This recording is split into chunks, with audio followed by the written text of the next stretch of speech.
darles esta tarde, voy a darles en esta tarde la bienvenida a todos los compañeros que están asistiendo al curso o a las conferencias, perdón, a las conferencias que están dándose de parte del Colegio de Ingenieros Eléctricos y Electrónicos de Pichincha. Estamos muy congratulados de que esas conferencias se estén dando con un nivel sumamente alto que esperamos y sabemos que así ha de ser esta tarde también. Con ello, bienvenidos a todos.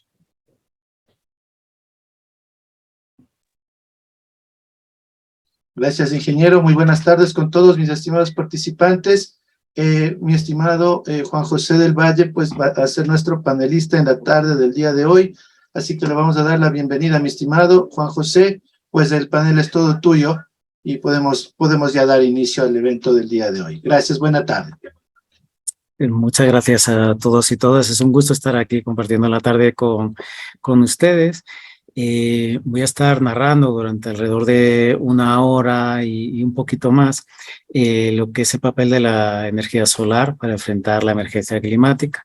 Sí me gustaría, eso sí, que se sientan, por supuesto, súper libres de ir anotando en el chat todas las preguntas que ustedes tengan, porque creo que a la final lo más práctico, lo más útil para todos ustedes pues es responder a cuestiones que quizá ya han enfrentado algún proyecto de diseño de energía solar o similar, pues realmente puedan formularles esas preguntas y resolverlas aquí, que para eso estamos, ¿no? Con 15 años de experiencia en el sector de energía solar, tanto trabajando en electrificación rural en el Ecuador como en España durante 9 años y los últimos 4 años en el Ecuador. Bueno, tengo un poquito de experiencia y de la forma pues también más humilde que pueda ayudarles, pues estaré encantado de poder responder esas cuestiones, ¿no? Entonces voy a compartir la pantalla y recordarles eso. Ahí tienen el chat, van anotando preguntas y a la final de la sesión iré respondiendo todas sus preguntas, ¿ya? Entonces, creo que ahí se están viendo ahora mismo PowerPoint, ¿verdad? Sí, excelentemente bien, mi estimado Juan José, excelente. Muy bien. Bueno, aprovechando que les tengo aquí, vamos a iniciar hablando de un tema que quizá no tiene que ver con la tecnología fotovoltaica directamente, pero que sí afecta, por supuesto, al motivo por el cual tenemos que ejecutar este tipo de proyectos en nuestra carrera profesional, ¿ya? Hemos estado viendo en los últimos meses estas noticias como que Europa ha padecido el verano más caluroso desde que hay registros. Solo hay registros hasta el año 1880, con lo cual se han vivido sequías increíbles, tal que incluso en el Reino Unido pues han tenido que incluso parar la actividad en algún aeropuerto. En lo que ha sido la India, pues evidentemente se ha afectado a la producción de trigo y eso ha acabado afectando a pues, los alimentos en otras partes del mundo. Seguimos en Pakistán recientemente, pues hemos visto también unas inundaciones que han sido una gran tragedia humana en todo el país. Y aquí un poquito más cerquita, pues vemos como noticia del día de hoy, América de Economía, la sequía más grave en décadas en Argentina enciende alarmas en el sector agrícola. Esto mismo que está pasando en todo el mundo nos va a afectar acá también en el Ecuador. No estamos exentos de esto que estaba ocurriendo, ¿no? Y si vamos a lo que serían las proyecciones que, bueno, el IPCC pues plantea acerca de los diferentes escenarios de calentamiento global, pues vemos que ese objetivo que teníamos de no superar el 1,5 grados, ese objetivo marcado por COP en París, pues realmente es un objetivo muy optimista, como estamos viendo a la derecha, ¿ya? Lo más normal, si todo sigue con las políticas actuales, es que lleguemos a una temperatura muy cercana a los 3 grados de incremento. ¿Y qué ocurre? Pues que la humanidad no ha vivido nunca en un entorno tan caliente. Es decir, nunca hemos sobrepasado una temperatura promedio en el planeta más allá de esos 3 grados. Y ahí está el grave riesgo que nos supone. ¿Por qué? Porque no solo ya es un aumento del nivel del mar que va a afectar a todas las líneas de costa.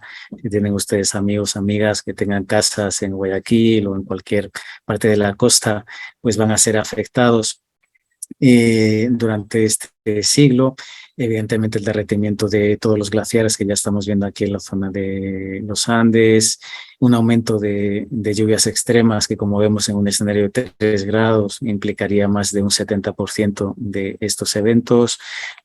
Se multiplicaría por 80 el número de personas afectadas por olas de calor, y por cada grado de incremento de temperatura se reduce la producción de alimentos un 10%, la producción agrícola. Entonces, si nos vamos a 3 grados, pues estamos viendo una grave pérdida de la producción de alimentos, y peor en un contexto de aumento de la población que sigue aumentando, ¿no? Entonces, esta es la gran alerta, esta es la gran emergencia de la que tratamos de advertir en nuestro día a día, y por eso fotovoltaica es mucho más, energía solar, energía renovable, energía eólica, eficiencia energética, es mucho más que una tecnología, es la gran solución a esta emergencia que estamos viviendo.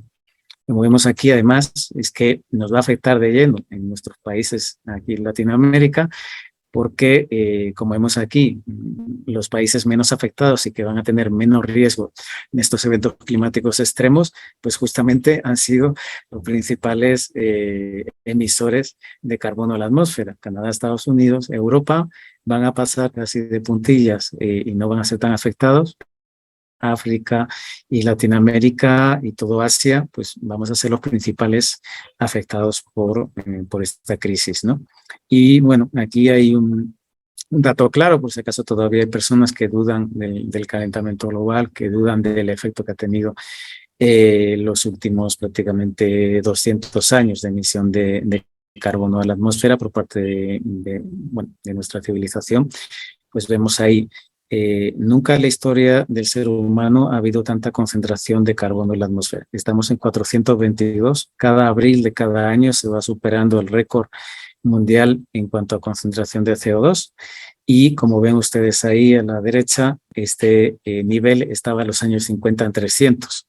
Hemos aumentado más de un 25% en apenas 70 años. Entonces, esto sigue aumentando año a año, esta concentración de CO2, y tenemos pues dos acciones que acometer frente al cambio climático. La una, mitigación, supone seguir plantando batalla, reducir esas emisiones de carbono.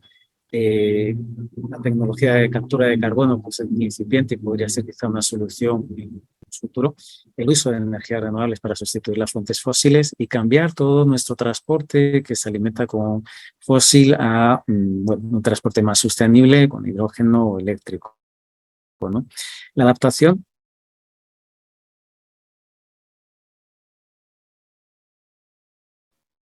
Desde mi punto de vista hay que hacerla, pero llevamos 1,2 grados de incremento de temperatura.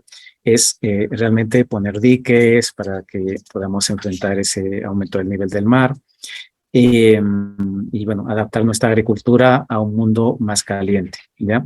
Lo que vamos a hablar hoy es de mitigación, ¿ya? De reducir emisiones. ¿Qué podemos hacer frente al cambio climático? Bueno, pues dentro de toda esta batería de acciones, sorprenderá quizá la que pone que tener un hijo menos, pues es una de las principales acciones que uno puede tener para reducir emisiones de carbono, pero espero que no tengamos que llegar a eso. Espero que realmente centrándonos en medidas de alto impacto, como reducir el uso de los vehículos, reducir los vuelos de avión, utilizar energía limpia, pues realmente podamos reducir urgentemente las emisiones, ¿no? Y vemos como a la izquierda tenemos cosas que siempre nos han llamado la atención en la publicidad, como es la iluminación de bajo consumo. Tiene muy bajo impacto, y es que realmente el consumo energético de la iluminación pues raramente supera el 5% del consumo total en casas o en industrial comercial. Entonces, muchas veces, como lo vemos en salud, pensamos que eso es lo más importante, ¿no? Lo más importante son las medidas de alto impacto, ¿no? ¿Y por qué hablamos de energía? Pues porque la energía supone más del 70% de las emisiones de carbono, como utilizamos energía en edificios, en transporte, en nuestra industria. Y de nuevo, enfrentar el cambio climático puede ser también, evidentemente, hacer frente a la deforestación, pero como ven ustedes ahí, la deforestación supone un 2,2% de las emisiones de carbono. Entonces, a día de hoy, es mejor plantar paneles solares, es mejor electrificar el mundo, y lo podemos hacer a mucha más velocidad que lo que podemos enfrentar la deforestación. Hay que hacerlo todo, hay que enfrentarlo todo, evidentemente, pero en cuestión de prioridad y aplicando el principio de Pareto, deberíamos centrarnos en energía en esta década decisiva. ¿Y cuál es la realidad día de hoy? Pues la realidad es una imagen como la que vemos aquí, ¿no? En los últimos 170 años hemos pasado un mundo movido con biomasa, con carbón. Pues a partir de los años 50 explosiona el consumo de petróleo y de gas en todo el mundo. Y como ven ustedes ahí, apenas las renovables hoy, la hidro más la biomasa solar eólica, no supone más del 11% de la energía primaria que se consume a nivel mundial. ¿Eso qué quiere decir? Que ese 24% de gas, 33% de petróleo y 27% de carbón, hay que eliminarlo de la ecuación para dejar de emitir carbono a la atmósfera. Entonces el reto es titánico y por eso mencionamos, nuestra generación es la única que puede frenar el cambio climático, pero el reto es titánico, como lo vemos acá, ¿no? Y aquí el papel de todos los que estamos aquí hoy reunidos, de todos estos profesionales, es alinearnos todos en este gran objetivo, ¿no? Y lograr esto que se pretende en 2050, neutro en carbono. En 2050, en el que quizá sigamos emitiendo carbono, pero lo podremos compensarlo con generación de energía limpia, con eficiencia energética, etcétera, etcétera. Y bueno, en principio la Agencia Internacional de la Energía nos plantea y menciona algo que es importante, ¿no? A veces se confunde energía primaria con electricidad, ¿ya? La electricidad pues apenas supone actualmente en torno al 19-20% de la energía a nivel mundial. El otro 80% es calor, es lo que utilizamos para transporte, etcétera. Construcción, industria. Cuando hablamos de power, cuando hablamos de electricidad, estamos solventando un 20% de lo que vemos acá. Es decir, si vamos a electrificar el mundo, es con todas las consecuencias, es electrificando todo el transporte, es buscando alternativas para nuestros calderos, para calentar nuestros procesos industriales, etcétera, etcétera, y va mucho más allá incluso de electricidad. Pero hoy yo voy a hablar de electricidad. Entonces, en cuanto a lo que sería power, vemos aquí la foto que tenemos hoy, ¿no? Que según la Agencia Internacional de la Energía, en 2030 el 40% de la energía eléctrica a nivel mundial será ya eólica y solar fotovoltaica, ¿ya? Y en 2040 el objetivo más ambicioso de todos sería lograr un 100% de electricidad de fuentes renovables, ¿ya? O Clean Power incluiría también lo que es la nuclear, aunque tiene un impacto ambiental, como ustedes saben, muy elevado. Entonces, estamos en el año 2022, finalizándolo. Eso quiere decir que los próximos 17 años vamos a hacer un cambio de mix energético, de mix eléctrico,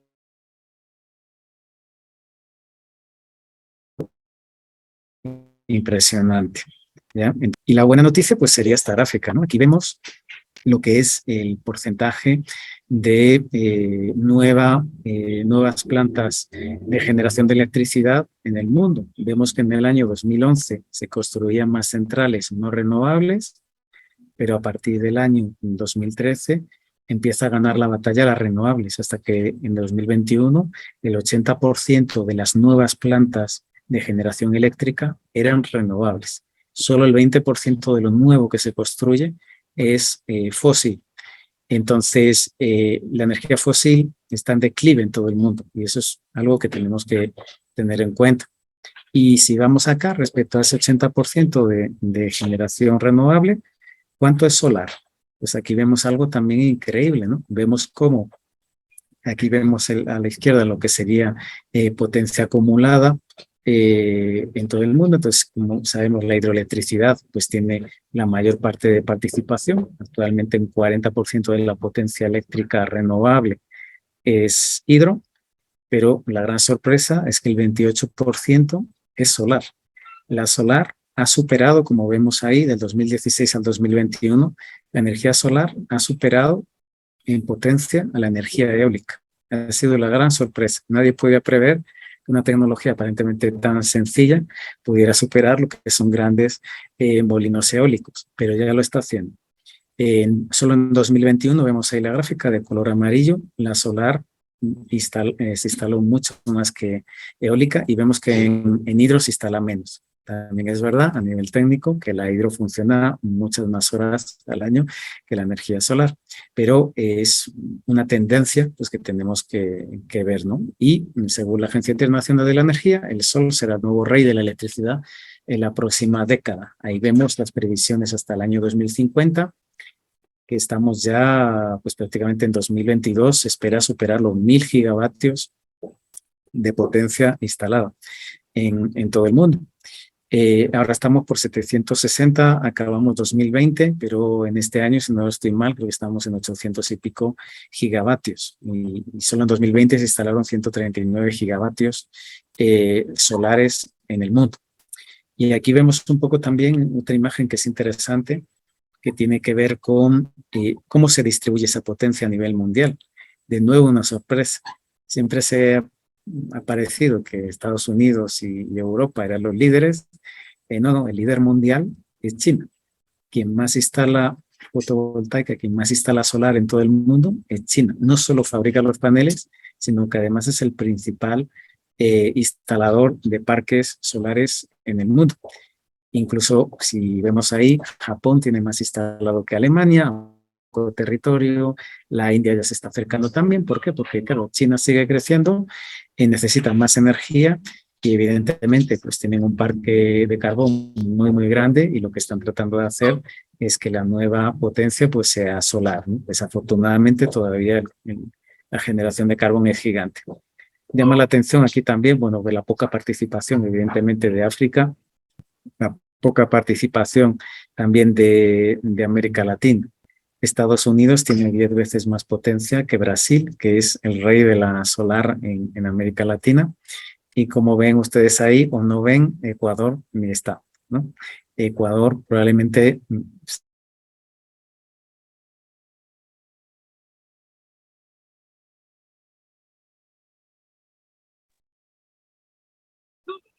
o igual podemos hablar. José, se te cortó un pedacito, no sé. ¿Aló, aló? ¿Se me escucha ahora bien? Ahí te escuchamos mejor. Sí, se te cortó una parte nada más. ¿Aló? Sí, ahí te escucho. Ya. ¿Escuchas? Perfecto. Sí, Dale. muy amable, muchas gracias. Bueno, que Ecuador pues tiene una participación de apenas 50 megavatios. Estamos viendo que Brasil tiene 7.881. Pues bueno, esto, claro, esos 50 megavatios por lo menos por 100 en los próximos años. ¿Y qué lo va a hacer? Pues bueno, muchos de los que estamos aquí reunidos, espero. Políticas públicas. Bueno, no se ve bien aquí la imagen, pero pone California obliga a poner paneles solares en las casas nuevas. Es decir, desde la regulación se pueden generar incentivos económicos, o a veces incentivos positivos, incentivos negativos, que sea solo por obligación, y eso acelera esta transición energética. Y eso lleva a que países como Australia tengan 2 millones de sistemas, no los 2 millones de paneles, 2 millones de sistemas instalados en todo el país, tanto para hogares como para empresas, ¿ya? El 20% de las casas de Australia tienen paneles solares para generar su energía. Y la tendencia, pues se espera en Europa, pues es algo aquí muy interesante, es la mitad de los ciudadanos de la Unión Europea podría producir su propia electricidad en el año 2050, cubriendo el 45% de la demanda. 264 millones de personas generando su propia energía. Me gusta mucho, digamos, esta previsión. ¿Por qué? Porque creo que nos falta aquí en Latinoamérica objetivos claros como los que muchas veces pues, adopta la Unión Europea, ¿no? Incluso Estados Unidos, ¿no? Ponernos números y retos.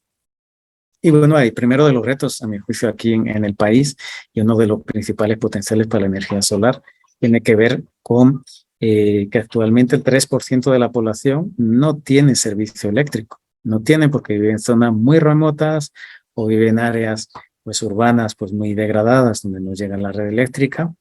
Y ese 3% pues quizá parezca poco, pero en realidad si vamos a Morona Santiago, que tiene un 86% de cobertura, Pastaza un 89%, el 10% de la población de Pastaza no tiene electricidad. ¿Cómo puede ser eso en pleno año 2022? Es, a mi juicio, pues una gran vergüenza y es el primer problema que deberíamos resolver a nivel nacional en el tema eléctrico.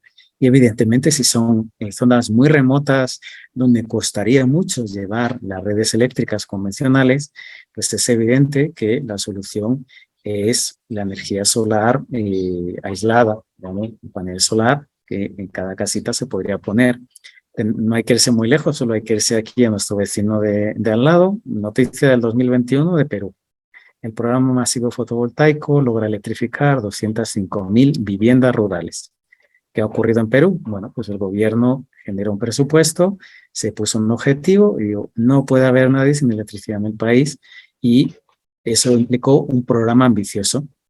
Bueno, la invitación aquí al gobierno actual pues sería esto mismo. Pongamos números, intentemos llevar la luz a esas alrededor de 200.000 familias que no tienen luz en sus casas, ¿no? Aproximadamente unas 500.000 personas, según mis cálculos, no tienen luz y se alumbran con velas, con pilas, linternas, etc.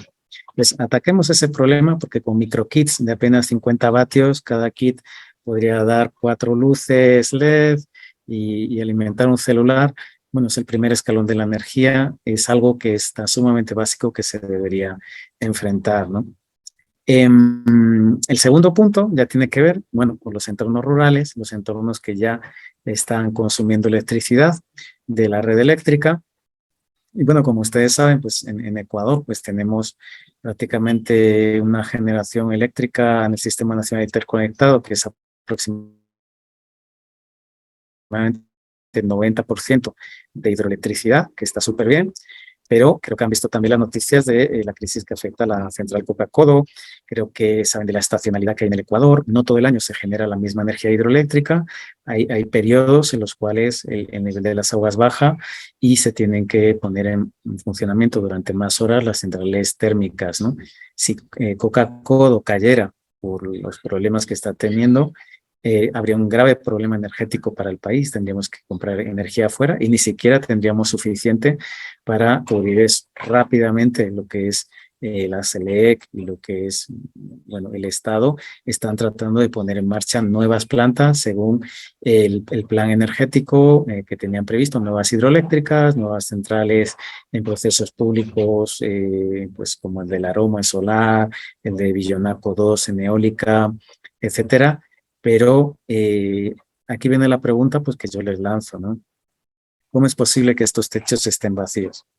¿Cómo es posible que no generemos nuestra propia energía acá en Quito, en Guayaquil?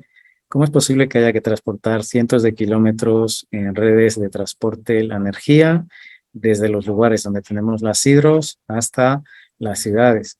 ¿Por qué estamos desaprovechando esta inmensa superficie disponible y por qué no estamos generando nuestra propia electricidad en nuestros techos, como hace Australia, Estados Unidos, Europa, nuestros vecinos de Brasil y de México, incluso de Colombia? ¿Por qué no lo hacemos? Bueno, pues ahí va el reto, ¿no? Porque siempre que aparece una nueva tecnología, pues hace falta gente que dé el primer paso. Nosotros les llamamos los pioneros. Son personas que ven a su alrededor, ven que no hay paneles por ningún lado y aún así toma la decisión por motivos ambientales o porque paga mucho la factura de poner en su techo placas solares para generar su electricidad. Según un estudio en la Universidad de Estados Unidos, estaba demostrado que cuando una persona ve paneles solares alrededor de su casa, se incrementa en torno al 8% la probabilidad de que nuevos vecinos adopten esta tecnología. Pues recordemos cuando empezamos a utilizar los teléfonos celulares, fue parecido, ¿no? Al principio los tenían pocas personas, a medida que le iban teniendo más gente, parecía que el último que no llegó, el último que no tenía energía, un teléfono, pues era el rezagado. Hoy en día el 100% de la población prácticamente tiene teléfonos, ¿no? Esto es parecido, hace falta una masa crítica de personas que adopten la tecnología y para eso usualmente se generan incentivos desde el sector público, ¿no? Ya los hay en Ecuador, esa es la gran noticia, luego lo explicaré un poquito mejor. Hay una regulación desde el año 2018 que permite a las casas conectadas a la red eléctrica generar su propia electricidad. Estos son fotografías de una instalación que tenemos ahí en San Borondón, que están abasteciendo su consumo con energía limpia. Están ahorrando, esta familia ha pagado un montón, igual paga más de $400 al mes en la factura, porque saben que hay un gran consumo de aire acondicionado allá, y pasa a pagar pues apenas una parte testimonial, o sea, se puede llegar a ahorrar en torno al 99% con la regulación actual. Poca gente lo sabe todavía, y eso que llevamos ya 4 años por la regulación, pero todas estas personas son las que llamamos pioneras, ¿no? Y aquí hablamos de Quito, pues lo mismo, un ejemplo aquí, en el Ilalo, pues se aprovecha el techo para generar tanto electricidad como ese depósito que vemos ahí al fondo, al lado de la chimenea, es solar térmica para calentar el agua de la vivienda. ¿Cómo funciona una fotovoltaica? Bueno, la verdad es que me he saltado esa parte porque creo que es como muy básico, pero lo que ocurre simplemente es que a las 6 de la mañana sale el sol, empiezan a incidir los primeros rayos solares en el panel solar. El panel solar está formado por esas células solares que vemos ahí, que son esos cuadraditos, y mediante el efecto fotovoltaico se genera un voltaje entre lo que son las capas de la célula, y al cerrar el circuito, como tenemos voltaje, pues hay una corriente. Perfecto, canalicemos esa corriente ¿hasta dónde? Hasta un convertidor, hasta un inversor que va a transformar la corriente continua de los paneles en corriente alterna a la frecuencia y tensión que funcionan los equipos de la casa, 120 voltios, 220 voltios, 60 hercios.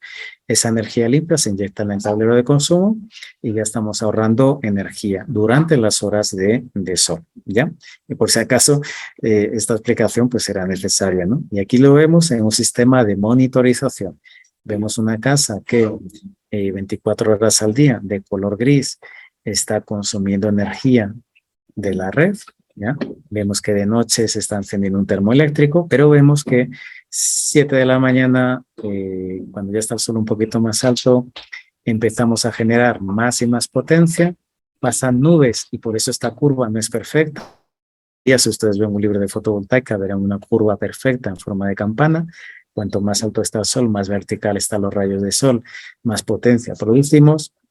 La realidad es que las nubes generan que haya caídas de potencia continuas. No pasa nada, ¿por qué? Porque estos sistemas están conectados a la red y de forma síncrona y simultánea los consumos y cargas de la casa están recibiendo energía de las dos fuentes, de la red eléctrica y de la fotovoltaica. Ya esta es la gran maravilla de esta tecnología. ¿Qué ocurre si yo por la mañana pues no estoy en casa, estoy trabajando? Bueno, aquí lo que vemos de color blanco bajo la línea amarilla es que yo puedo inyectar excedente a la red eléctrica y ese excedente me aplica luego la empresa eléctrica un descuento en la factura de la luz. Con ese descuento yo puedo compensar el consumo nocturno. Por tanto, y ahí viene quizá la pregunta que alguien se estará haciendo, ¿dónde está la batería? No hace falta batería en un sistema de conexión a red. Nos ahorramos la batería, nos ahorramos no solo la inversión en comprar una gran batería, porque no necesitamos batería porque estamos inyectando la energía a la red y nos descuentan energía. La red eléctrica es, entre comillas, la batería, es lo más ecológico. Ahorramos materiales, ahorramos costos y evidentemente las baterías tienen una vida útil. Entonces, si eliminamos la batería de la ecuación, es el sistema más sencillo que podemos tener para ahorrar energía, ¿ya? Bueno, pero cuando yo les he enseñado pues esas estadísticas de fotovoltaica, estamos hablando de también grandes instalaciones, ¿no? Entonces, bueno, aquí les pongo el ejemplo de la mayor instalación de Europa, la megaplanta Núñez de Balboa, 500 megavatios de potencia. Seguramente este récord ya haya sido superado, ya. Es tan grande como una ciudad, ¿ya? En España. Fíjense ustedes, algo es que es necesario, porque estamos luchando contra el cambio climático, poner tal cantidad de potencia. Al mismo tiempo, pues 4 kilómetros de lado, pues es un impacto ambiental muy grande. Y esa energía que generamos ahí, hay que luego transportarla, recordemos, hasta las ciudades en líneas de transmisión, pues que van también a tener un impacto ambiental.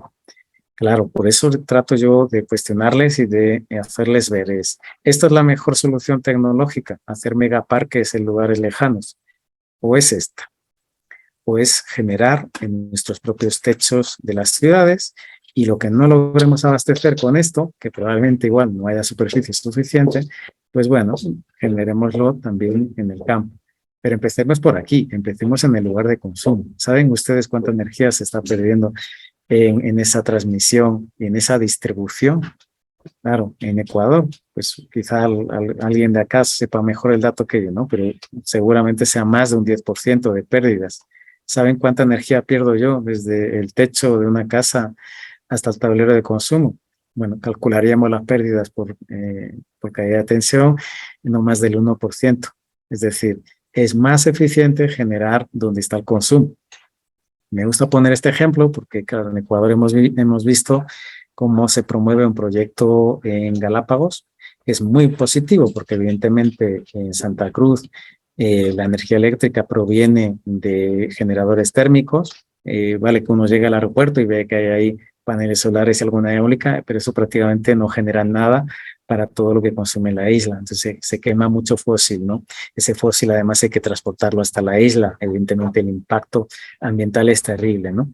Se promueve un proyecto para en la isla de Baltra generar allá energía eléctrica y mediante igual una línea de transmisión, pues llevar esa energía eléctrica hasta la, digamos, hasta Puerto Cruz. Y solo lanzo de nuevo la pregunta.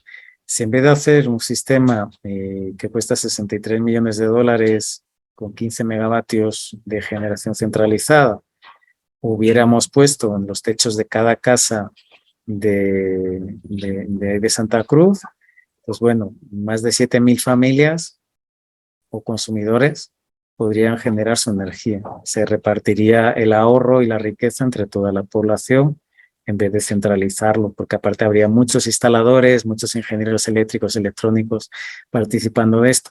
En cambio, en el modelo de centralización, pues tiene el problema de que solo hay una gran empresa participando. Entonces, realmente, si pudieran elegir ustedes entre el modelo centralizado y el distribuido, pues elijan con cuál se quedarían, ¿no? Y digo que al final va a haber que utilizar las dos, solo que en qué momento hacemos cada cosa, ¿no? Ambas son la solución a un problema, ¿no? Que es reducir energía fósil. Entonces, bueno, yendo un poquito ahora ya sí más al tema técnico, empiezo primero todo hablando de la necesidad de la especialización, ¿no? El sector fotovoltaico, bueno, aparentemente la tecnología pues es muy sencilla, paneles solares, cableado eléctrico, estructura, un inversor, y eso hace pues que tenga una barrera de entrada muy baja. Entonces muchas personas pues ven un video en YouTube o ven incluso esta charla que yo estoy dando y ya está, mañana mismo se ponen a instalar paneles. Mi recomendación es tengan mucho cuidado, ¿ya? Fórmense, capacítense, hagan cursos, hagan especializaciones. No es tan fácil como parece, ¿ya? Les recomiendo que sigan esta cuenta de Instagram, es una mina de errores de montaje. Se aprende mucho viendo los errores de los otros, ¿no? Se llama Solar, va depresado, y esta es una cuenta de Instagram de Brasil. Brasil, como les dije, es el mercado de Latinoamérica donde más se instala y es un ejemplo de lo que puede que pase aquí dentro de 5 o 6 años, ¿no? Tal cantidad de gente instala sin formación ni educación que hacen desastres, ¿no? Entonces ahí vemos que en el centro de capacitación de instaladores hay 2 instaladores arriba pisando los paneles solares. Cualquier persona que haya hecho un mínimo capacitación sabe que el panel solar no se puede pisar. Se generan microcracks, micro roturas y es un error muy frecuente, incluso en fotografías de catálogo salen a veces instaladores pisando paneles, algo que es como de primero de fotovoltaica y no se puede hacer. Ahí vemos a la derecha pues un desastre también, que eso ya si hubiera aquí algún arquitecto pues también nos podrá dar su opinión, ¿no? Vamos a ver, si yo puedo hacerlo bonito, si yo puedo hacer un buen acabado, ¿por qué tengo que destrozar el techo de la casa poniendo estructuras y haciendo que el edificio sea más feo, ¿no? Realmente los paneles se pueden poner de forma coplanar, se puede cuidar la estética del inmueble para que sea más atractivo, para que genere más valor. Y aparte que las estructuras, pues con el viento también sufren, hay vibraciones y realmente afectan a la calidad de vida de la gente que esté ahí abajo. También pueden generar goteras, que la estructura, como vemos ahí, por cargas de viento, pues va a vibrar bastante, ¿no? Entonces, esa cuenta está llena de vídeos y de fotos parecidas, muy, muy recomendable. Aquí otro ejemplo, el tema de la estructura, ¿no? Imagínese eso que estamos viendo ahí, ¿no? Y ese montaje estructural hecho por una persona que no cabe duda que no tiene ningún tipo de formación mecánica ni similar. O sea, a veces aquí los ingenieros eléctricos trabajamos con los mecánicos para diseñar las estructuras o utilizamos estructuras, pero bien utilizadas, ¿no? El sector solar. Y a la izquierda, pues bueno, una cosa que es súper habitual y puede que esté bien hecho, se conduce bien, ese aparato es el inversor, está lleno de una caja de protecciones, solo que da mucha pena el ver cómo, ya saben ustedes, hay una tecnología que se llama canalización que nos permite canalizar los cables. ¿Por qué no canalizamos los cables? Por ahorrar. Muchas veces por ahorrar, por vender más barato, se quiere dejar todo el cable visto. Entonces, igual, con especialización y con capacitación, profesionales y también penalizando y castigando de alguna forma a todos los intrusos que entran sin saber, pues yo creo que lograremos que esto no sea muy frecuente acá en el país, pero es importante trabajar la calidad, ¿ya? Hacer las cosas bien, hacer las cosas para que duren 25 o 30 años y no para que duren pues poquitos años, ¿no? Que es lo que pasa con estas cosas que a veces se ven, ¿no? Entonces, primero de todo consejo sería capacitación. Segundo, hablaba antes un poquito de las aisladas, ¿no? Hay un mercado gigante en tema de aislada en Ecuador y en general en América Latina también, eh, y porque nos permite además tener una labor social súper relevante, que es no solo luchamos contra el cambio climático, sino que también estamos llevando luz a gente que no la tiene, mejorando sus condiciones de vida. Aquí es, si es por ese fin social, mucho más importante la calidad, porque estas familias que igual ingresan $80, $100, $200 al mes, así no tienen plata para poder invertir en esto, ¿cómo se le va a vender algo barato que falle? No, no, con más razón todavía hay que hacer las cosas bien para que dure, ¿no? Lo que vemos usualmente en un sistema solar aislado, pues probablemente muchos ya lo hayan visto acá, panel solar, genera energía con la luz del sol, va a un regulador de carga que es necesario ¿para qué? Pues para regular la tensión que le llega a la batería. La batería puede ser de 8, de 24, de 48 voltios, y el regulador lo que permite es que no se sobrecargue o se sobredescargue la batería. Es el encargado de cuidar la vida útil de la batería, el regulador de carga. Ahora sí, esos 12 voltios, 24, 48, hay que transformarlos en alterna para que la familia pues, pueda alimentar equipos usuales que uno suele encontrar, y ahí pues vamos a instalar un inversor, ¿ya? Y por supuesto todo siempre con sus breakers y sus protecciones. Tan frecuente es ver instalaciones aisladas donde no se ponen fusibles, no se ponen breakers, de nuevo por abaratar, y todo está conectado solo con el cable, y ustedes ya saben el peligro que corren las personas, porque si se sobrepasa por la corriente, evidentemente puede salir ardiendo el cable, y, y es un peligro para las personas y para las instalaciones, ¿no? Eh, Podemos ver sistemas más grandes, ¿no? Que nos permitan pues solventar también esto, ¿no? En petroleras, mineras, camaroneras, que hay generadores pues de combustible fósil, podemos ahorrar costos, aunque eso ya saben ustedes que cuando el combustible está demasiado subsidiado, no hay una señal al mercado para ahorrar.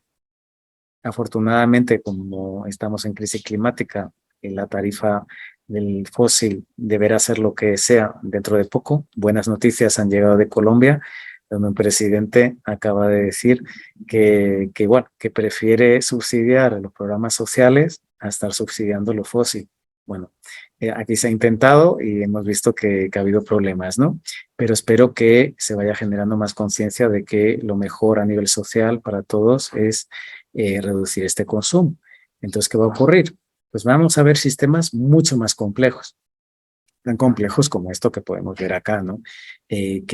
No vamos a desmontar completamente ese generador fósil, lo vamos a tener para momentos de demanda pico, cuando se nos agoten las baterías del sistema, pero yo voy a tratar de generar energía limpia con paneles solares conectados a inversores, se conectan a un bus de alterna, todo está monitorizado, hay un inversor cargador que es el cerebro del sistema, el que genera la red, la microred, y esto ahora mismo y les soy franco, es tan costoso frente a una alternativa fósil subsidiada que en África se está viendo muchísimo este tipo de microredes. En América Latina se ve menos, pero se está haciendo, afortunadamente cada vez más, pero es muy costoso. Entonces, porque tiene muchos equipos y porque luego la operación y mantenimiento de un sistema que está en una zona muy remota, pues es muy caro, ¿no? Evidentemente, este sistema tan sumamente sencillo en una casa, pues esto va como un tiro, normalmente va súper bien, pero esto ya pues, va en instalaciones pues más complejas, ¿no? Pero la tecnología nos permite hacer cosas muy complejas como estas que vemos acá. Aquí un poco en imágenes, paneles solares fotovoltaicos generan continua, se conectan a inversores que generan en alterna, inyectan en alterna un bus. Los aparatos amarillos que se llaman inversores cargadores son los responsables de generar la microred, ¿ya? Y nos permiten acoplar generadores fósiles y la bancada de baterías y cuidar de esas baterías, ¿no? De ahí, por supuesto, todo va a sus tableros y a sus monitorizaciones, ¿no? Esto, igual, como les digo, es una gran alternativa para minimizar el uso de combustible fósil, pero evidentemente si hay cualquier avería o cualquier tema, tenemos ahí nuestro generador de emergencia. En batería, evidentemente, no me da tiempo porque tenemos poquito tiempo hoy, pero solo trasladarles un poquito la complejidad de lo que les decía, ¿no? Fotovoltaica no es solo lo que veíamos antes, una batería de plomo ácido súper sencilla, o una batería de plomo ácido AGM o una de gel, que son selladas, lo que se suele ver usualmente en aislada. Es que va más allá, es que hay baterías selladas de tecnología OPZV, vasos de 2 voltios, estacionarias, algunas tienen más, menos mantenimiento. Las que son, digamos, de plomo ácido chiquititas, pues esas máximo llegan a los 200 amperios hora, pero claro, cuando uno ya diseña bien y diseña sistemas más grandes, se puede plantar en 3000 amperios hora de almacenamiento, baterías de 2 voltios cada una, sistemas de 48 voltios, salas enteras llenas de baterías. Y si ya nos vamos al litio, igual hay una gama muy amplia, con la ventaja de que el litio, los fabricantes están garantizando ya pues del orden de más de 7 años en adelante, ¿no? Con vidas útiles, pues que pueden ir de los 7 hasta los 15 años, ¿no?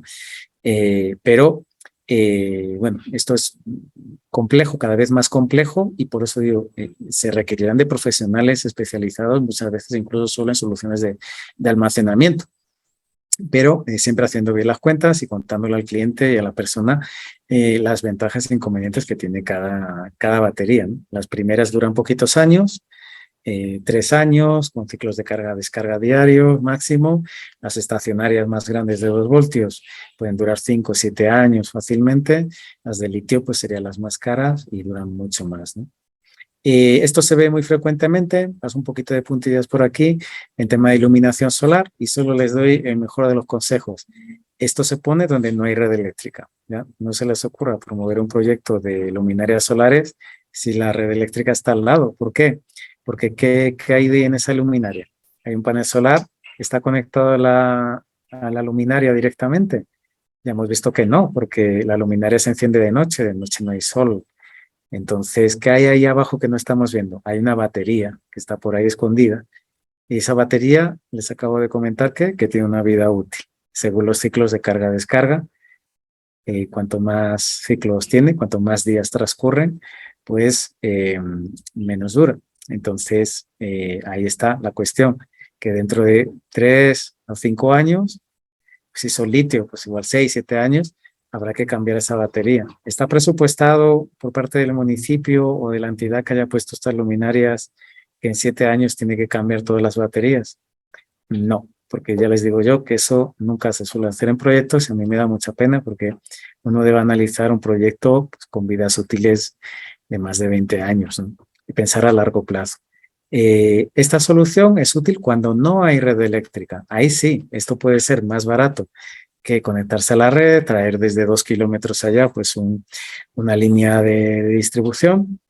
Entonces es ahí cuando se pone, pero yo lo estoy viendo aquí a veces en Quito que me da pena verlo y hay algunas malas experiencias de clientes que me dicen, oye, no me funciona, a ver si me lo arreglas. Pero ¿quién te lo vendió? ¿Quién te vendió si estás aquí al lado de la Eloy Alfaro? y estás poniendo luminarias solares. Eso hay que conectarlo a la red eléctrica, no a un panelito, ¿no? O sea, y hacer esos análisis de ciclo de vida con esa componente ambiental, ¿no? Es decir, bueno, ¿qué es la tecnología que minimiza el impacto? Pues si estoy en la ciudad, pues una luminaria normal, y LED en todo caso, ¿no? Pero poner baterías cuando no hacen falta, pues no tiene sentido.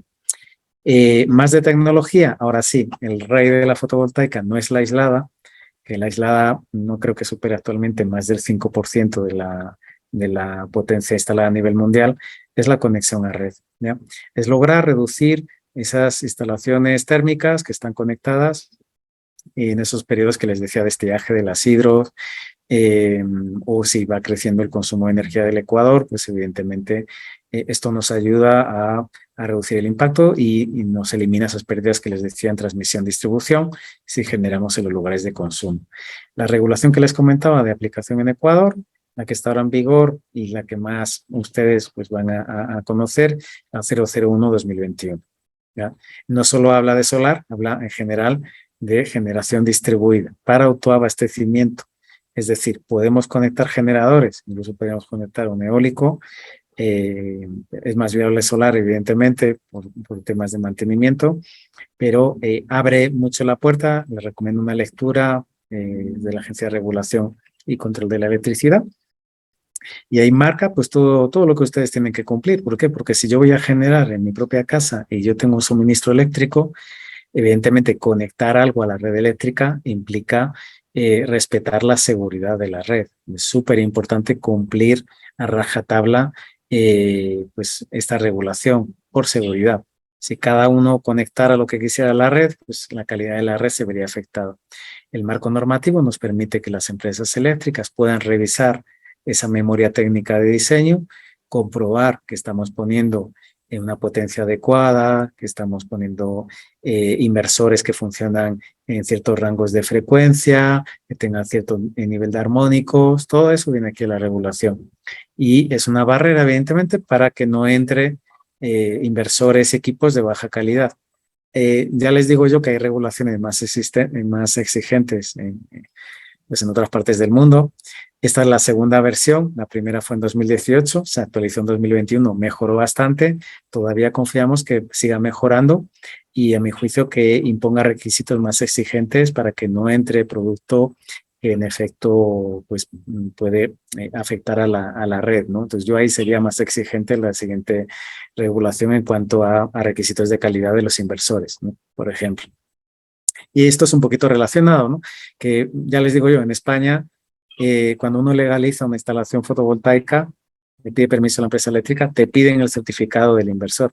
¿Para qué? Para que la empresa eléctrica pueda comprobar que se cumple lo que vemos ahí, ¿no? Tiempos de desconexión, no pueden trabajar en isla porque si imaginemos que un técnico de la empresa eléctrica quiere desconectar la red en una calle, no puede ser que esté trabajando la fotovoltaica inyectando energía y pueda tener un accidente esa persona. Entonces, no trabajan en isla. Realmente cuando se va la luz, se desconecta automáticamente el inversor y se puede trabajar con seguridad, ¿no? Pero para que la empresa eléctrica tenga garantía de que eso es así, pues te piden usualmente un certificado de conformidad o que a veces son por número de serie, pero bueno, luego se simplificó y es preferible que el fabricante emita uno general para el inversor, el modelo de inversor que se está colocando, ¿no? Evidentemente, pues aquí sería cumplir la NEC que corresponda, etcétera, ¿no? Sería bueno que la siguiente regulación en Ecuador exija que se pida esto, porque ahora no se está pidiendo. Entonces, claro, a veces pues llegan inversores que no son adecuados, ¿no? No cumplen incluso la normativa. ¿Qué ocurre? Bueno, en una instalación de conexión a red, esto es súper importante. Les decía, no hay batería y si no hay batería, entonces tampoco hace falta un regulador. Hemos eliminado estos dos costos, ¿ya? Es más barata, panel solar, inversor. Esto es súper importante porque hay que hacer también mucha pedagogía. Nosotros igual, muchos de los que estamos aquí somos ingenieros, pero las personas en sus casas no lo son. Entonces, ellos, como toda la vida han visto que las fotovoltaicas tenían batería, pues siempre les van a preguntar a ustedes, ¿y dónde está la batería? Eso me pasa todos los días, como 3, 4 veces. No, hay que pedagógicamente explicarles, no, si es de conexión a red, esto va a ahorrar en la factura de la luz, Usted no necesita batería porque de noche, cuando pase las nubes, va a tener energía de la red eléctrica, funciona en síncrono y es más barato para usted. Esto es lo que ocurre, ¿ya? Este es el esquema de funcionamiento. Paneles solares conectados al inversor, generamos energía alterna, conectamos al tablero de consumo y la energía en las barras de ese tablero llega la suma de la fotovoltaica más lo de la red eléctrica. Como es de la misma frecuencia, tensión y calidad, se puede mezclar esa electricidad sin ningún problema ni afectación a los electrodomésticos ni a la red eléctrica. Si me sobra energía, hay lo que pone ahí, grid injection. Inyectamos energía a la red y un medidor bidireccional que me ha instalado la empresa eléctrica porque está obligada por la regulación, me descontará mes a mes en la factura eso que está ahí de color naranja y así podré ahorrar incluso lo de la noche, ¿ya? Yo puedo hacer sistemas de más menos potencia y familias donde estamos llegando, como les digo, un 99% de ahorro, familias que igual no quieren invertir tanto, van a un 80%, un 50%, en industrial comercial es difícil llegar a un 100%, a un 99%, perdón, porque pagan demanda, pagan reactiva, porque también no tienen superficie suficiente. Pero en familia sí es viable llegar a ese 100% de generación y en factura pues uno se lo pagaría la parte de comercialización y la parte de los bomberos, ¿no? Que es insignificante. Esto es un ejemplo de lo que sería un industrial comercial, galpón, sobre el galpón se ponen los paneles y como ven ustedes ahí hay espacios, ¿no? Y es verdad que las fotos más bonitas son aquellas en las que sale el techo repleto de paneles, pero también son las fotos que revelan que no se piensa en el mantenimiento.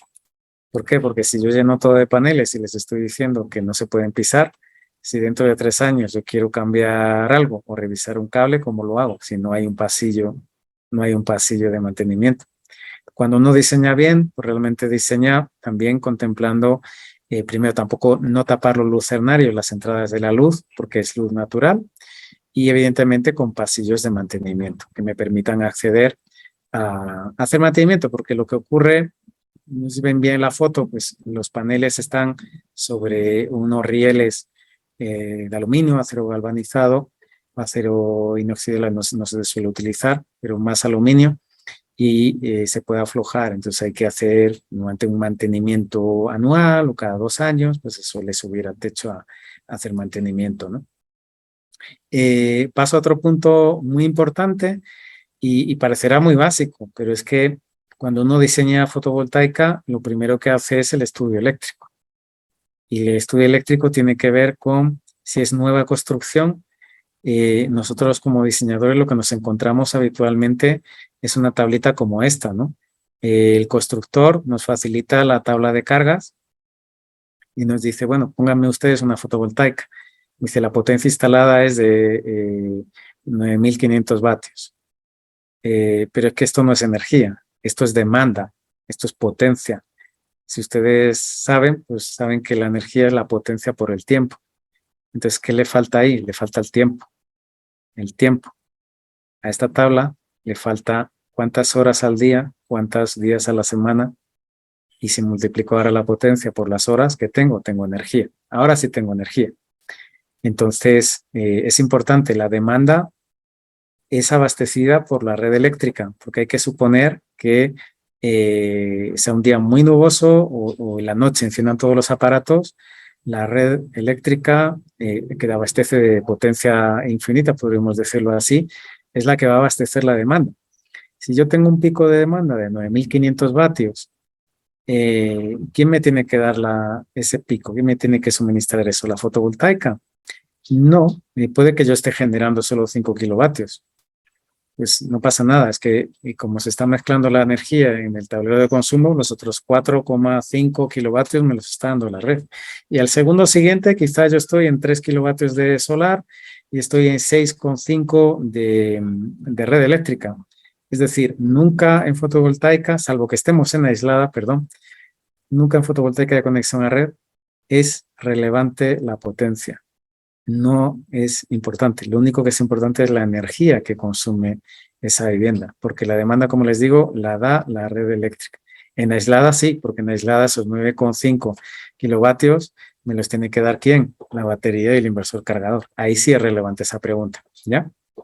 Entonces, por si acaso, porque suele ser muy frecuente esa pregunta de, tengo una bomba de 5 HP, ¿la fotovoltaica me va a dar los 5 HP? Si estamos en conexión a red, no. Es decir, a veces te dará 2, a veces 1, es variable. Es variable, ¿ya? Como vemos aquí, es una curva variable. La suma de red más fotovoltaica te va a dar siempre la potencia que tú necesitas, ¿vale? Entonces, mi sugerencia normalmente es, pues bueno, con los arquitectos que conocen mejor los hábitos de consumo de las casas, pues trabajarse esta tabla y ver cómo se estima que se va a generar energía. Aparte que esta información la necesita el cliente, porque también es súper frecuente verlo aquí en todo lado, ¿no? Y me compro una casa, bueno, es una casa igual con piscina, el arquitecto me dice, el constructor, que va a poner una bomba de X, de Y, no sé qué, pero nunca me anticipa ese constructor cuánto voy a pagar yo la factura. Y luego es que vienen las sorpresas. Luego de repente una familia que nunca ha tenido piscina se da cuenta de que no paga lo mismo que en el DEPAR, ¿ya? El poder proveer de esta información no cuesta mucho, ¿ves? Es solo rellenar un poquito más de información y le permite al cliente saber que en este ejemplo, al año, va a consumir 3.600 kilovatios hora de energía y si el kilovatio hora pues está a 9 centavos o 10, pues va a gastar $366 en la factura de la luz. Y le puedes dar esa información. Entonces, mi sugerencia sería tratar de, como profesionales eléctricos, meter esto y hablar de energía, no solo de demanda de potencia. Ya sabemos que la empresa eléctrica solo nos pide potencia, no energía, pero como les digo, es un valor añadido para nuestros clientes. La energía es variable, por tanto, unos días la familia estará en casa, otros días no, siempre son estimaciones. Cuando ya la familia vive en la casa o ya hay una industria en funcionamiento, solo tenemos que ir a la factura de la luz y tenemos un dato ya real. Pero en nueva construcción, pues hay que partir de estimaciones, ¿no? Y bueno, y un aspecto frecuente que vemos también en instalaciones, y es mi gran recomendación también en el diseño de instalaciones eléctricas, es, y ustedes creo que ya lo sabrán, lo que supone proponerle al cliente que ponga un tablero eléctrico más grande, ¿no? Normalmente dice, está encareciendo el sistema, realmente para mí es muy triste ver siempre esto en una casa nueva, ver que no hay reservas, ver que el primer día que se inaugura la casa tengamos el tablero lleno de breakers. Por favor, si es una casa nueva, dejemos reservas, porque si se va a comprar un carro eléctrico la familia, si va a añadir un aire acondicionado, pues pensar en el futuro y en el bien de esa familia es poner un tablero más grande, ¿no? ¿Cuánto puede costar eso en plata? Sé que es difícil venderlo, cualquier extra coste a un cliente, pero realmente se puede explicar. Yo creo que sí, se puede explicar que es mejor poner una cosita un poquito más grande y poner incluso tubos de reserva vacíos hasta el techo. Igual no quieren poner la fotovoltaica hoy, pero si hay un tubo ya metido hasta el techo, podremos tirar ese cable desde el techo hasta el tablero de consumo y conectar la fotovoltaica sin tener que romper ni hacer obra civil más adelante. Entonces, siempre en construcción nueva hacemos este tipo de recomendaciones de, bueno, igual usted no lo quiere hacer hoy, pero déjelo listo por si acaso dentro de 5 o 6 años o cuando usted quiere poner la fotovoltaica, deje el tubo vacío.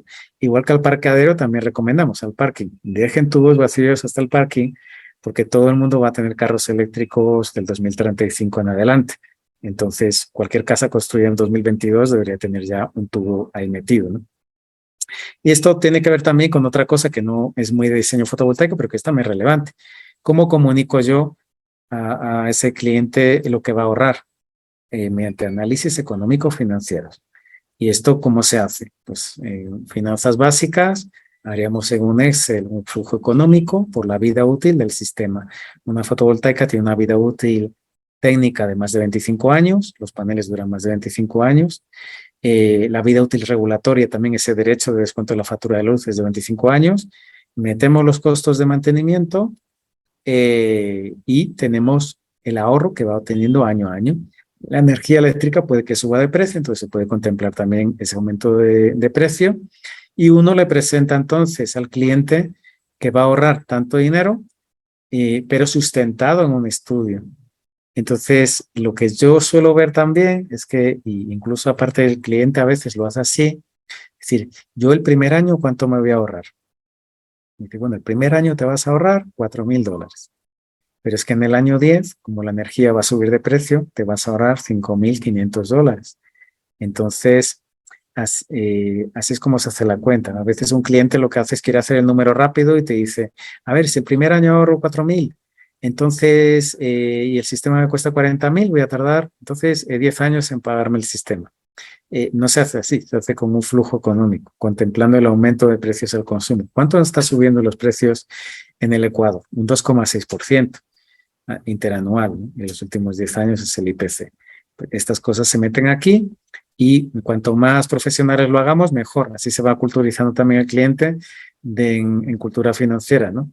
Se analiza la rentabilidad del proyecto y uno descubre que es mejor invertir en un sistema renovable en su casa que meter el dinero en un depósito en un banco, ¿ya? Que te dan igual un 5 o 6% y tú con una fotovoltaica estás teniendo un rendimiento pues, de más del 10%, ¿no? Clientes nuestros que tienen más del 40% porque tienen tarifas como muy altas, ¿no? Depende, ¿no? Pero siempre se hace este estudio. Y ahora sí, como muy rápidamente, me queda poco tiempo y quiero escucharles. Casos también muy frecuentes que vemos en Aislada, el tema de ahorrar en batería, ¿no? Aquí pues hay un ejercicio, ¿no? Bueno, yo podría hacer un sistema con 24 vasos estacionarios de 2 voltios, cada vaso tiene 1.600 amperios hora. ¿Y qué ocurre? Que este sistema es caro, cuesta $25.000. Me va a durar 7 años el sistema porque estos tienen unos ciclos de vida mucho mayores. Y quizá me va a dar también más autonomía, ¿ya? Esto pues se ve mucho en otros países que se utiliza mucho este tipo de batería. En Ecuador más bien se ve lo que vemos a la derecha. No es la marca no es mala, la marca es buena. Es el tipo de tecnología, ¿no? ¿Qué ocurre? Pues yo puedo conseguir lo mismo que tengo a la izquierda, pero poniendo pues 4 baterías en paralelo, que por 200 amperios hora me da 800 amperios hora. ¿Y qué ocurre? Pues tendría la mitad de autonomía, me cuesta solo 10.000 y como le estoy sobredescargando cada día, me dura 1,5 años. Total, que al final, si haces cuentas, te saldría más barato escoger el de la izquierda. Pero el cliente, de nuevo, como no se lo explica bien, él recibe 4 ofertas, recibe 3 ofertas vendiéndole la batería barata y una oferta vendiéndole la bien diseñada. ¿Y cuál compra? La de la derecha. Entonces, ¿qué ocurre? Que al año y medio no le funciona. Y dice, es que no, esta tecnología no funciona. No, sí funciona. Lo que pasa es que usted ha comprado lo barato. Entonces, afortunadamente cada vez hay más gente que va teniendo más cultura y va entendiendo que lo mismo que un carro, un BMW es mejor que un carrito de estos malos, de la India, por ejemplo, pues... El hermano se va a estornudar para allá, para otro lado. Por favor, si pueden apagar ese micro, gracias. Pues lo mismo pasa aquí. Entonces, ustedes también se pueden decantar. ¿Qué quieren vender? ¿Lo barato y lo que falla y lo que el cliente se le esté quejando, que usted es un mal profesional?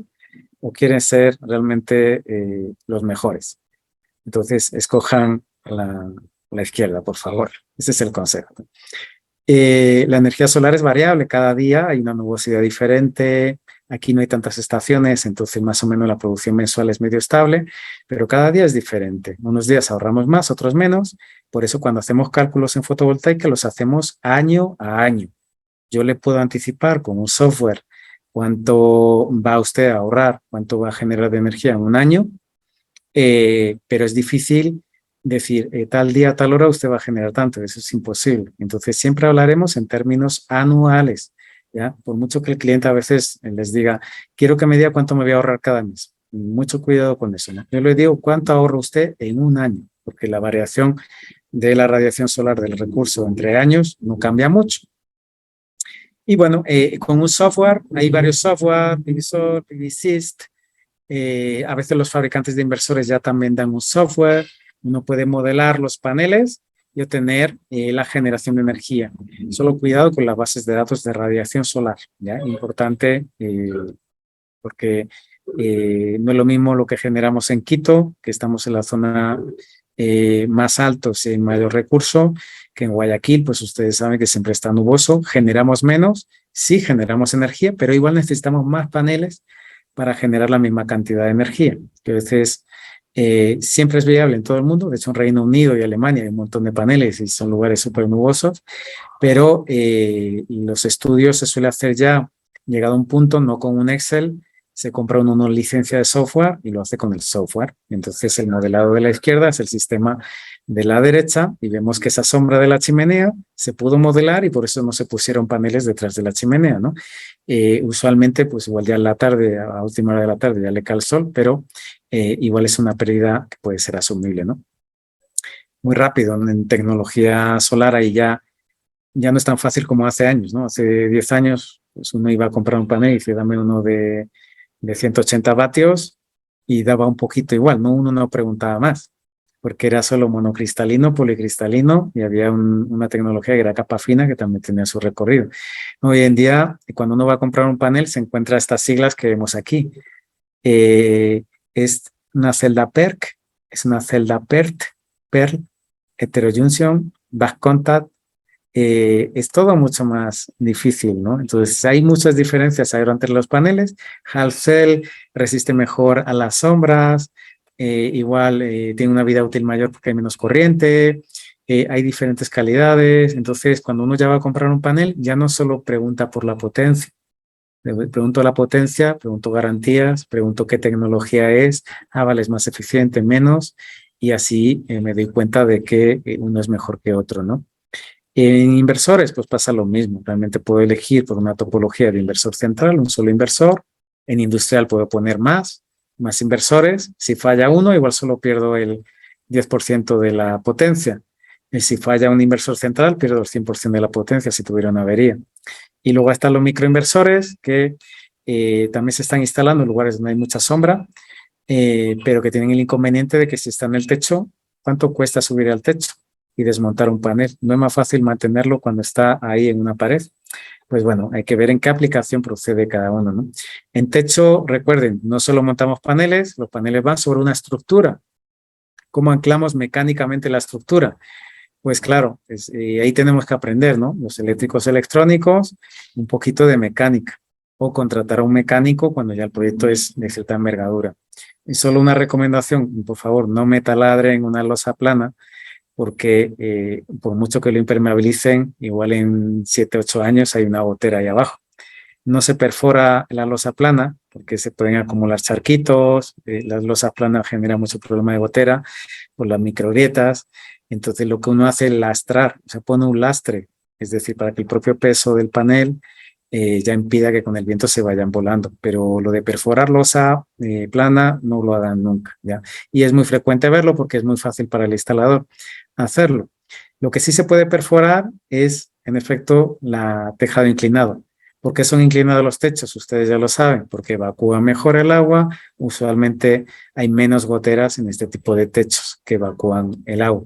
Ahí sí se suele perforar, solo que con mucho cuidadito, con estructura, con impermeabilizantes, anclando bien. Y ven ustedes un ejemplo de cómo se han puesto Ls, han perforado. Ahí es una losa inclinada, entonces como relativamente sencillo. Y luego, pues con Sikaflex o similares, pues se le da un recubrimiento y si ya es teja, pues se pueden dar también tratamientos de pintura, ¿no? Sobre esos rieles, pues van los paneles, ¿no? Evidentemente, si yo estoy en zona de costa, pues mucho cuidado con el acero, porque va a tener alta corrosión, igual en aluminio y hay también diferentes calidades de aluminio, pues tendrá menos corrosión, ¿no? Ahí está con los paneles puestos. Hay un ejemplo de cómo es un tipo de espárrago que llamamos que va a un techo inclinado de teja en la parte alta de la teja, con juntas de estanqueidad, acero inoxidable, bueno, cositas que se suelen ver, ¿no? Esto es un ejemplo que ya sería en suelo. En suelo, claro, el suelo sí que puedo evidentemente perforar el suelo, no va a haber gotera abajo, y puedo poner sistemas pues, más grandes. Esto es tipo pérgola, ¿no? Y ya para ir finalizando, el tema de las compras que les decía, vendo paneles baratos. Siempre va a haber un vendedor que les va a ofrecer a ustedes el panel más barato. Pero ¿qué hemos aprendido aquí? ¿Qué marca y modelo es? ¿Qué características tiene el panel? ¿Qué garantías tiene? Hago preguntas que me permiten entonces decir, vale, este panel es más barato, este es más caro, pero el caro igual me dura muchos más años. Entonces, es importante ver lo que ocurre en un panel de mala calidad. Estos son ejemplos de laminación. De la fábrica ha salido un panel barato que ha utilizado un peor adhesivo para bueno, fijar lo que sería el vidrio a la célula y entonces luego se generan como burbujas de aire. ¿Por qué? Porque han comprado el panel más barato. Que hay puntos calientes porque en efecto hay defectos en la soldadura de lo que sería los fingers y lo que canaliza, digamos, la electricidad. Este tipo de babas de caracol que tiene que ver con la química y de nuevo igual con el tipo de adhesivo. Los microcracks, porque quizá me lo ha vendido una empresa que como nunca han trabajado con fotovoltaica no sabe que no se pueden pisar y en el almacén están ahí en la bodega, están pisando los paneles, entonces igual me los están dando dañados y los microcracks no se ven, son invisibles, solo se ven con electroluminiscencia, una prueba especial que se hace en el laboratorio. Que se están quemando las cajas de diodos de la parte trasera, también es frecuente. ¿Por qué? Porque han abaratado poniendo diodos de la peor calidad. Es frecuente, como les digo, solo en paneles de baja categoría. Si ustedes eligen Premium, nunca van a ver estas cosas. Que se queman las celdas, bueno, con termografía se suelen detectar a veces este tipo de fallas. Y lo que les comentaba aquí, el 2% de los fabricantes es categoría Tier 1, son los mejores. Si ustedes buscan en internet, Tier 1 Photovoltaic, son los paneles que los bancos suelen financiar. Es un ranking, ¿ya? Hay otro ranking que tienen que ver también con estudios de laboratorio, que entonces uno normalmente compara unos rankings con otros. Usualmente están siempre los mismos 25 o 30 fabricantes, que son los más grandes, los que van a la vanguardia tecnológica, los que llevan más años, ¿no? Uno, es difícil que se equivoque si dedica un tiempo un poquito a estudiar o a capacitarse, ¿no? Luego, pues, evidentemente, los sellos de calidad, garantías, cumplimiento de normas, etcétera. ¿Qué ocurre? Que hay muchos Tier 1 de pequeños fabricantes que igual te pueden decir que la garantía es de 15 años, porque es una empresa que lleva abierta 2 años, esa empresa igual en 2 años ya no está, nadie te va a cubrir esa garantía, ¿no? Entonces, compren a los grandes, compren, y hay bastante variedad para comprar, ¿no? Los inversores igual también traten de irse a calidad, no a lo barato, por lo mismo, satisfacción del cliente, larga vida útil y un enfoque de economía circular respetuoso con el ambiente, ¿no?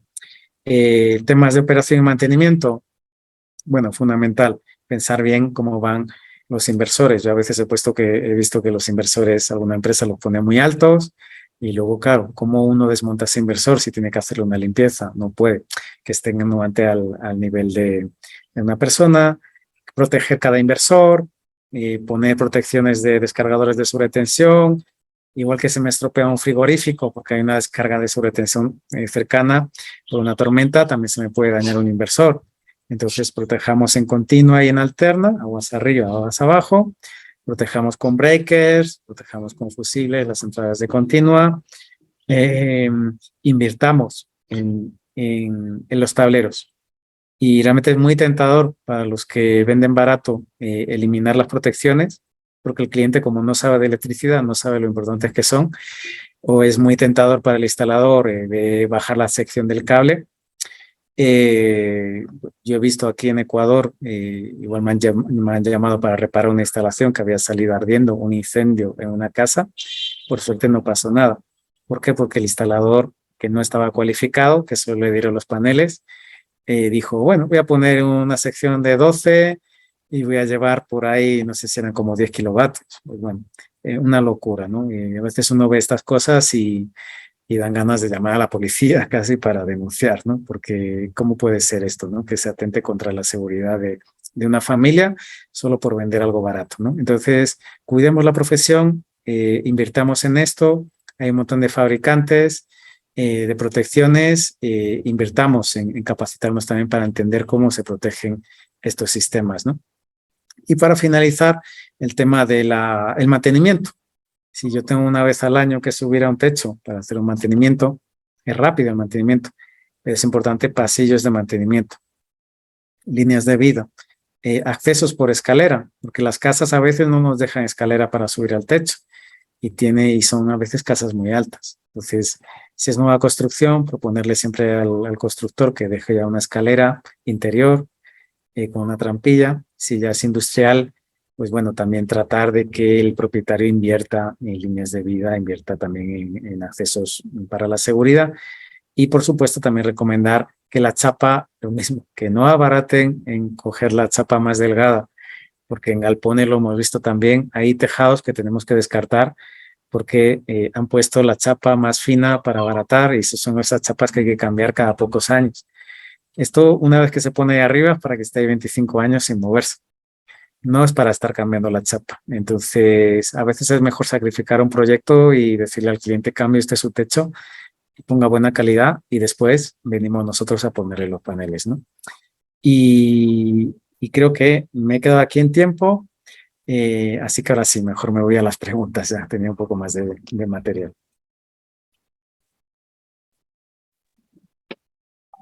Mi estimado Juan José, impecable presentación.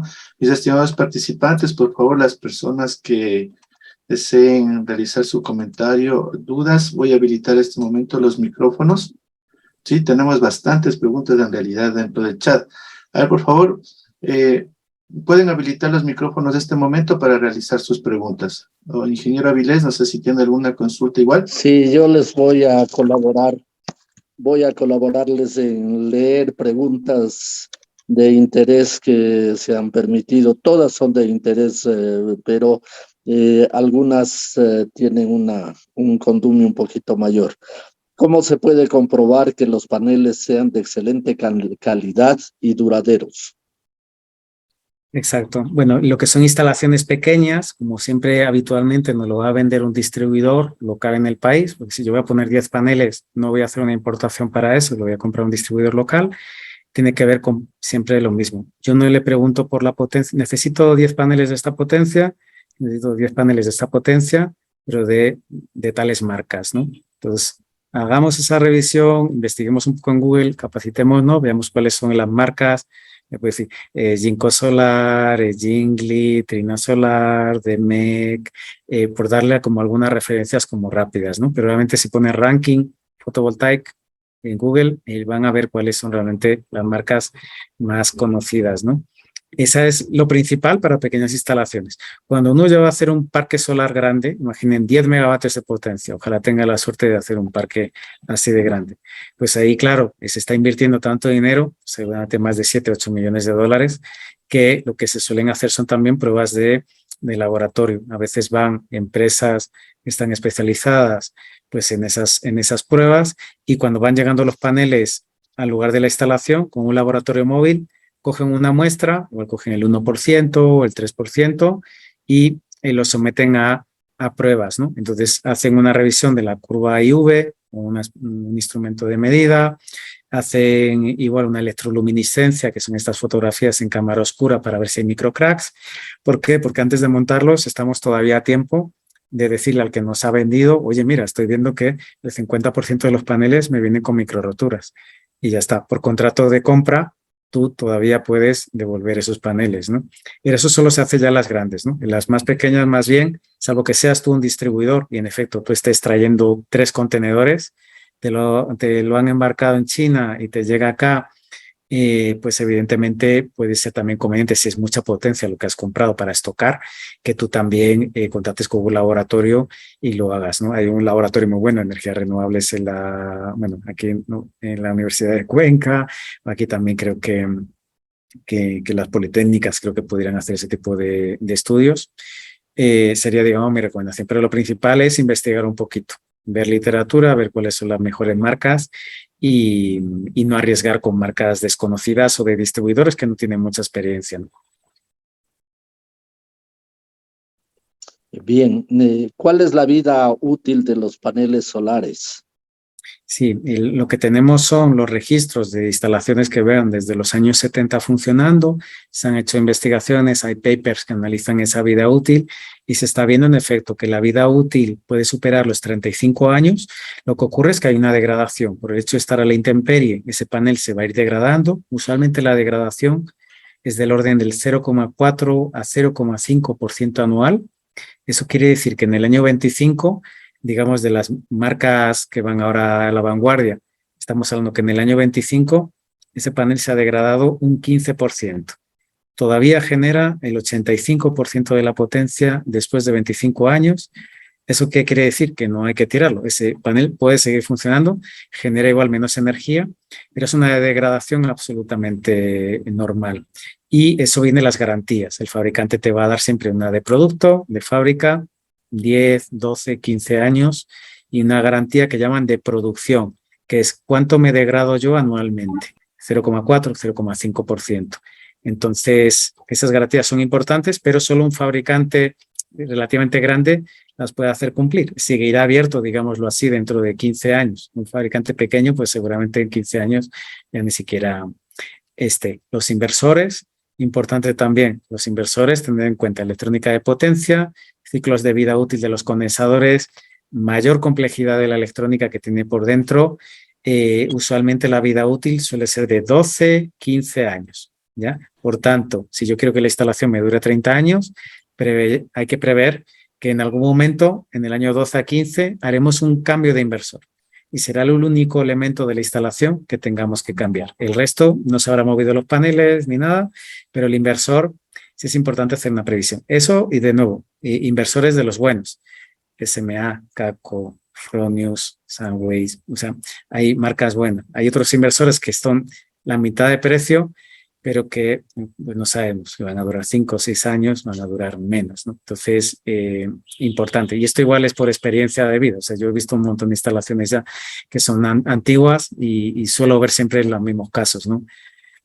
Cómo se estropean unas cosas antes que otras, pero tiene que ver con cómo se hizo esa compra, ¿no? Bien. ¿Cuál es el destino final de un panel que cumplió su vida útil? ¿Se puede reciclar sus partes?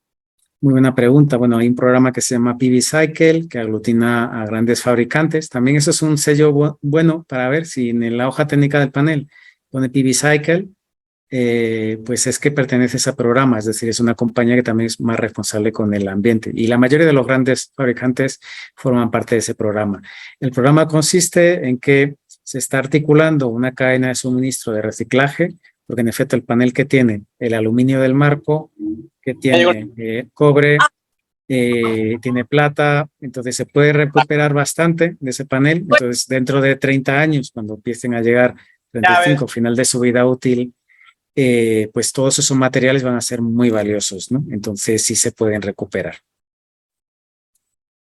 ¿Cada cuánto se realiza mantenimiento en los paneles solares? En efecto, el primer año de operación, como ustedes saben, ¿no? Ponen en marcha una instalación, puede ser aconsejable que ustedes hagan un par de visitas a la instalación, ¿ya? También porque ustedes van a dar una garantía, me imagino, de instalación, entonces sí viene bien visitarlo un par de veces. A partir de ahí, lo que sería comercial, industrial, una vez al año, si es aconsejable, pues son instalaciones más grandes.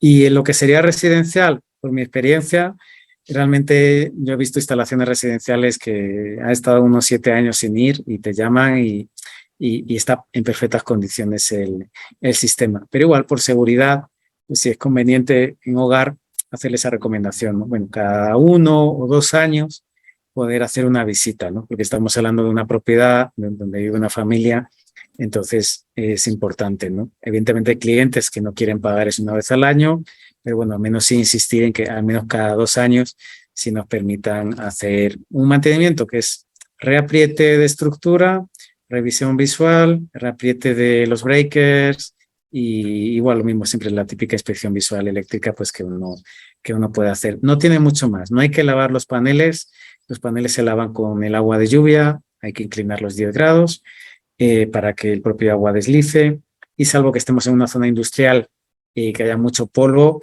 pues bueno, ahí puede aumentar la frecuencia de limpieza y quizá que ustedes necesiten incluso 3 limpiezas al año, pero tendríamos que estar hablando al lado de una cantera, al lado de una nueva construcción para que se ensucien tanto como para que merezca la pena. Mi estimado ingeniero John Díaz, por favor, ¿puede activar su micrófono? Hola, buenas noches, ¿cómo están? Hola, John, adelante. Felicitaciones, ingeniero, perfecta la presentación y reforzando su idea de las protecciones de la cual, bueno, sí soy arduo defensor, ¿no? Se están cometiendo demasiadas locuras, no tengo el video activado, pero para que nos conociéramos allí, pero sí se están cometiendo demasiadas locuras en las instalaciones que se están ejecutando. Entonces, nada, reforzar esa idea de las protecciones, de la conexión a tierra, por las fallas, por los rayos, por las fallas de aislamiento de los conductores que se estén usando. Y creo que es, pues nada, una tarea obligada de nosotros los ingenieros recalcar el tema de las protecciones, tanto en alta, en DC, en AC, para no sacrificar las edificaciones de nuestros clientes. Creo que es importante, ¿no? Sí le voy a hacer una pregunta. Su inclinación en instalaciones residenciales va más por inversores de baja frecuencia. Yo realmente, bueno, soy un usuario continuo de los equipos de alta frecuencia. Creo que los puedo dominar mucho más, se separan más de las fallas, cosas de este estilo, no es controlable, ¿no? Pero ¿cuál más o menos es su recomendación en este aspecto? Gracias. Gracias, John. Y por un lado, diferenciar también importante, ¿no? Cuando uno va a comprar inversores, en efecto, hablamos de instalaciones de aislada o de conexión a red. Las de conexión a red, en efecto, afortunadamente, los fabricantes pues ya se tienen que adaptar a lo que piden las empresas eléctricas y suelen realmente cumplir pues las normas, ¿no? Salvo un poquito la sección que les comentaba de alguno que quiera abaratar mucho. En aislada, evidentemente, tenemos también formas de onda diferentes, como de onda cuadrada o PWM, o inversores ya de onda sinusoidal pura, que para aislada, pues evidentemente siempre inclinarme por onda sinusoidal pura. En cuanto al tema porque en conexión a red siempre vamos a estar generando en una onda sinusoidal muy perfecta, igual porque el nivel de armónicos que nos pide la compañía eléctrica es también relativamente exigente, ¿no? En cuanto al tema de las protecciones, mencionar también rápidamente el tema de los descargadores de sobretensión. Tenía por ahí una estadística, pero no la tengo aquí delante, pero si no recuerdo mal, más del 35% de las averías en inversores tienen que ver con en efecto, una sobretensión, ¿ya? Que puede venir desde la red eléctrica, pues si es un campo grande, pudiera venir en efecto porque hay tal cantidad de líneas de continua que viene de ahí. Entonces, ¿qué ocurre? Que uno va a arreglar esa avería y como no entiende qué hay dentro del inversor, porque es una electrónica compleja, no puede uno defender si ha sido por una descarga o no, simplemente no funciona. Entonces, protéjanse ustedes también, es decir, pongan sus DPS, ¿ya? Protejan en continua, hay DPS de continua y DPS de alterna, pero en efecto un inversor es un equipo que puede valer más de $2,000, $3,000 según las potencias, pues más o menos, pero vaya, que un descargador de sobretensiones no es muy caro para lo que realmente cuesta que se estropee el inversor, ¿no? Importante. Excelente. Bueno, para finalizar, vamos a la intervención del ingeniero Luis Yumigusin. Por favor, puede activar su micrófono, tenga la bondad. Sí, muchas gracias. Excelente la exposición y en realidad tengo un par de preguntas, a ver si me puede orientar. Una pregunta es, internamente, ¿tienen protecciones con breakers para DC y para AC? ¿Y cuál sería la recomendación? Porque en algún rato alguien usó breakers DC, AC en elementos DC y se produjo un incendio y quisiera ver si me puede aclarar un poquito eso. Y la otra parte, efectivamente, ¿vienen estos equipos ya con protecciones para transitorios? O sea, por ejemplo, si cae un rayo a unos 500 metros, a 1 kilómetro, ¿qué es lo que traen estos equipos o cuál es la recomendación, qué es lo que debería hacerse? Sí, la última pregunta es, muchas gracias, es que es opcional. Usualmente el fabricante los incluía antes, los antiguos SMA tenían los descargadores de sobretensión dentro, ¿ya? Lo que pasa es que luego por abaratar costo dijeron, bueno, que sea opcional. Si acaso el cliente lo quiere proteger por fuera, entonces que lo compre por su cuenta, ¿no? Entonces hay veces que te lo venden con ellos dentro, otras no. Uno no te pregunta para saberlo. Y luego en cuanto a las protecciones, pues en efecto, en continua, diremos con fusibles de continua, ya cuidadito con poner de alterna, que son los que más venden en los materiales, las tiendas de material. Y ese es el gran problema, que no hay muchos distribuidores de fotovoltaica en un país, entonces no hay mucho stock disponible. Ojalá cada vez más las empresas de distribución de material tengan un gran stock de protecciones de continua, porque no suelen ser muy frecuentes y nos cuesta. O hay incluso breakers de continua, que a mí me gustan más, porque el fusible usted ya sabe, cuando se funde, luego el cliente no tiene no tiene como el recambio. Entonces, el poder luego volverlo a subir, salvo que vuelva a saltar, pues es más fácil luego para mantenimiento. Y luego pues lo mismo, el descargador de sobretensiones es igual, hay de continua, pues en la parte de continuo del inversor, lo más cerca posible al inversor, y en la parte alterna lo mismo, tener uno y otro. Entonces al final queda un tablero eléctrico muy cargado de protecciones, que estamos cuidando ese inversor que, como les digo, es bastante caro, realmente se puede lastimar y conviene invertir en esas protecciones. Excelente, excelente, mi estimado Juan José. Bueno, mis estimados participantes, son 18:30. Hemos finalizado este taller. Excelente ponencia de Juan José del Valle. Gracias, mi estimado. Por favor, en el chat puso Juan José el contacto, el correo electrónico, si tienen alguna consulta, saber más información al respecto, algo sumamente interesante. No duden en escribirle, por favor. Y también no se olvide de registrar la asistencia a este taller para que puedan obtener su certificado. Nos vamos a tomar un minutito, por favor, para dar inicio a la siguiente charla sobre micromovilidad eléctrica como tendencia en el Ecuador. Nuevamente, mi estimado Juan José del Valle, a ver, a todas las personas ahí, unos aplausos virtuales por excelente ponencia, por favor. A ver, los que estamos en este momento aquí, unos aplausos virtuales, por favor. Muchas gracias a todos y todas. Gracias, Juan Que les José. vaya muy bien. Hasta luego. Gustazo.